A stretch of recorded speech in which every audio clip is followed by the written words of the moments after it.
Okay, we're going to continue on in our Father's Word today. This is Jeremiah chapter 44, verse 17. But we will certainly do whatsoever thing goeth forth out of our mouth, to burn incense unto the Queen of heaven, and to pour out drink offerings unto her, as we have done, we and our fathers, our kings and our princes, in the cities of Judah, and in the streets of Jerusalem. For then had we plenty of victuals, and were well, and saw no evil. But since we left off to burn incense to the Queen of heaven, and to pour out drink offerings unto her, we have wanted all things, and have been consumed by the sword, and by the famine. And when we burned incense to the Queen of heaven, and poured out drink offerings unto her, did we make her cakes to worship her, and pour out drink offerings unto her, without our men?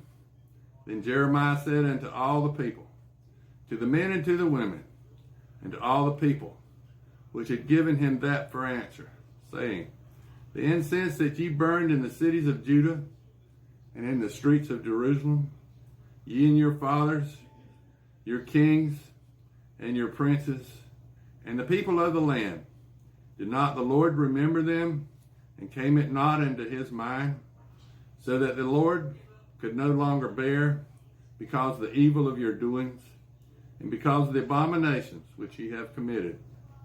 Therefore is your land a desolation, and an astonishment, and a curse, without an inhabitant, as at this day, because ye have burned incense, and because you have sinned against the Lord, and have not obeyed the voice of the Lord, nor walked in his law, nor in his statutes, nor in his testimonies. Therefore this evil has happened unto you, as at this day. Moreover, Jeremiah said unto all the people and unto all the women, hear the word of the Lord, and all Judah that are in the land of Egypt. Thus saith the Lord of hosts, the God of Israel, saying, ye and your wives have both spoken with your mouths, and fulfilled with your hands, saying, we will surely perform our vows that we have vowed, to burn incense to the Queen of heaven, and to pour out drink offerings unto her. You will surely accomplish your vows, and surely perform your vows. Therefore hear the word of the Lord, all Judah that dwell in the land of Egypt. Behold, I have sworn in my great name, saith the Lord, that my name shall no more be named in the mouth of any man of Judah in the land of Egypt, saying, the Lord God liveth. Behold, I will watch over them for evil, and not for good, and all the men of Judah that are in the land of Egypt shall be consumed by the sword, and by the famine, until there be an end of them. Yet a small number that escape the sword shall return out of the land of Egypt into the land of Judah, and all the remnant of Judah that are gone into the land of Egypt, that sojourn there, shall know whose word shall stand. Mine are theirs. And this shall be a sign unto you, saith the Lord, that I will punish you in this place, that ye will know that my word shall surely stand against you for evil.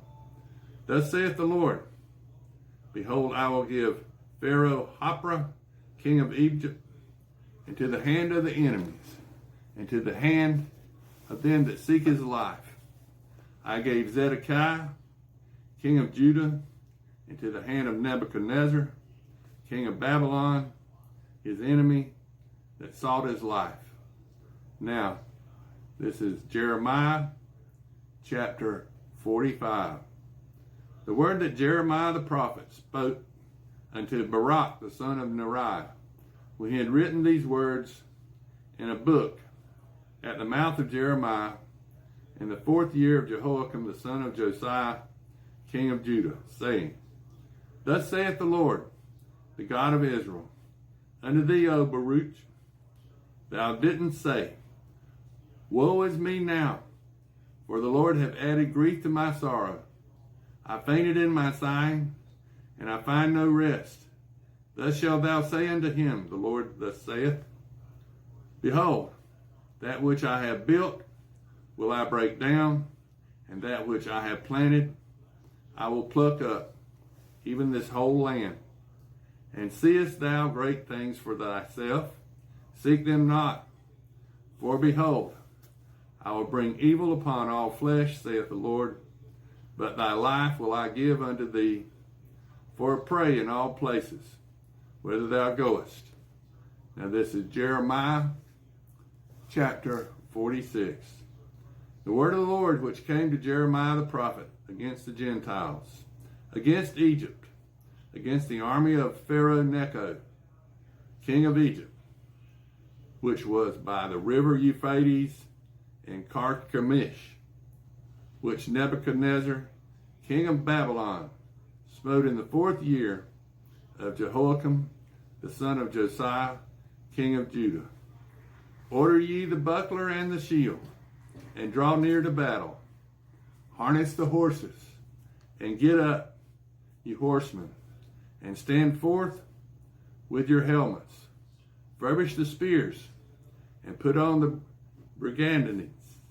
Wherefore I have seen them dismayed and turned back away, and their mighty ones are beaten down, and are fled apace, and look not back.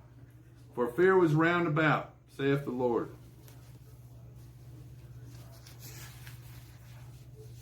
Let not the swift flee away, nor the mighty man escape. Then they shall stumble, and fall toward the north by the river Euphrates. Who is this that cometh up as a flood, whose waters are moved as the rivers? Egypt riseth up like a flood, and its waters are moved like the rivers. And he saith, I will go up, and I will cover the earth, and I will destroy the city and the inhabitants thereof. Come up, ye horses, and rage, ye chariots, and let the mighty men come forth, the Ethiopians and the Libyans, that handle the shield, and the Lydians, that handle and bend the bow. For this is the day of the Lord, God of hosts, a day of vengeance, that he may avenge him of his adversaries. And the sword shall devour, and it shall be satiate, and made drunk with their blood. For the Lord God of hosts hath a sacrifice in the north country by the river Euphrates. Go up into Gilead, and take balm, O virgin, the daughter of Egypt. In vain shalt thou use many medicines, for thou shalt not be cured. The nations have heard of thy shame, and thy cry hath filled the land. For the mighty man hath stumbled against the mighty, and they have fallen both together. The word that the Lord spake to Jeremiah the prophet, how Nebuchadnezzar king of Babylon should come and smite the land of Egypt. Declare ye in Egypt, and publish in Middle, and publish in Note, and in Taphanes. Say ye, stand fast, and prepare thee, for the sword shall devour round about thee. Why are thy valiant men swept away? They stood not, because the Lord did drive them. He made many to fall, yea, one fell upon the other. And again they say, Arise, and let us go again to our own people, and to the land of our nativity, for the oppressing sword. They did cry there, Pharaoh, king of Egypt, is but a noise. He hath passed the time appointed. As I live, saith the king, whose name is the Lord of hosts, surely as Tabor is among the mountains, and as Carmel by the sea, so shall he come. O thou daughter dwelling in Egypt, furnish thyself to go into captivity, for Note shall be waste and desolate, without an inhabitant. Egypt is like a very fair heifer, but destruction cometh. It cometh out of the north. Also her hired men are in the midst of her like fatted bullocks, for they also are turned back and are fed